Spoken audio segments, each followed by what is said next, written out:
বাংলাদেশ ও ভারতের সীমান্তে ঘটেছে এক হৃদয় ছোঁয়া মানবিক ঘটনা। চাঁপাইনবাবগঞ্জ সীমান্তে বিজিবি ও বিএসএফ যৌথভাবে সহযোগিতা করে এক ভারতীয় নাগরিকের লাশ তার বাংলাদেশি আত্মীয়দের দেখার সুযোগ করে দিয়েছে।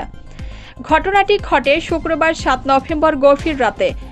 ভারতের মালদা জেলার গোপালগঞ্জ থানার চাকমাহিলপুর গ্রামের বাসিন্দা মৃত গাজলুর রহমানের স্ত্রী সেলিনা বেগম বার্ধক্যজনিত কারণে মৃত্যুবরণ করেন।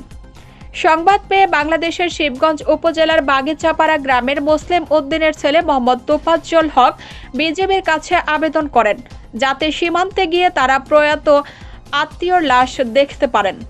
বিজিবি তাৎক্ষণিকভাবে ভারতের সীমান্তরক্ষী বাহিনী বিএসএফ এর সঙ্গে যোগাযোগ করেন।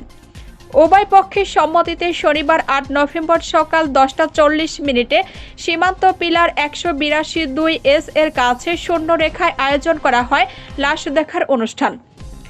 এ সময় মহানন্দা ব্যাটালিয়নের 59 বিজিবি আজমতপুর বিওপির দায়িত্বপূর্ণ এলাকায় উভয় বাহিনীর উপস্থিতিতে মৃত সেলিনা বেগমের লাশ তার বাংলাদেশি আত্মীয় স্বজনদের দেখানো হয়। প্রিয়জনকে শেষবারের মতো দেখে আত্মীয়রা আবেগপ্লুত হয়ে পড়েন এবং বিজিবির প্রতি গভীর কৃতজ্ঞতা জানান। বিজিবির মহানন্দা ব্যাটালিয়নের অধিনায়ক লেফটেন্যান্ট কর্নেল গোলাম কিবরিয়া বিষয়টির সত্যতা নিশ্চিত করেন। বলেন, বিজিবি অত্যন্ত মানবিক একটি বাহিনী। এ ধরনের মানবিক কাজ আমরা কর্তব্য হিসেবে পালন করে আসছি এবং ভবিষ্যতেও তা অব্যাহত থাকবে। এই ঘটনাটি প্রমাণ করে সীমান্তে শুধু নিরাপত্তা নয়, মানবিকতার বন্ধনও সমানভাবে গুরুত্বপূর্ণ। মাহিদুল ইসলাম ফরহাদ, চাঁপাইনবাবগঞ্জ জেলা প্রতিনিধি।